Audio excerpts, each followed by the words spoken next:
This is where the backtesting of your strategies comes in. So backtesting means you take the rules, you put them into the software, you apply the rules to historical data, and you see, all of the historical trades the system would have taken. And you can look at the individual trades, you can look at the overall portfolio performance.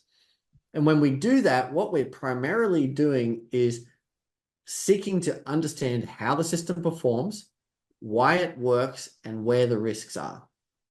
So we're looking, when we do the backtest, we're looking for outliers, good and bad. We're looking for situations, market conditions where the system falls apart or doesn't work. We're looking for individual trades that took large losses, for example, and trying to find ways to avoid them in our system by adding rules or filters and so on. For example, very early on, I had a trend following system.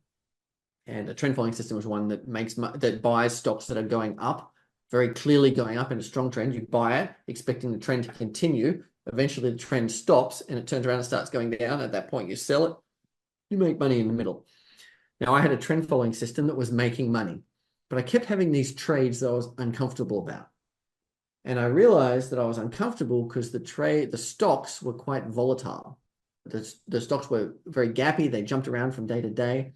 And I looked at the charts of these losses that I was taking and realized that if I filter them out, maybe I could improve the performance of my system. So by backtesting these ideas to eliminate these individual risks, what I found was you can very much improve the performance of your systems. So I added some rules to eliminate stocks that are highly volatile. It improved the performance of the system, smoothed the returns, and increased the returns.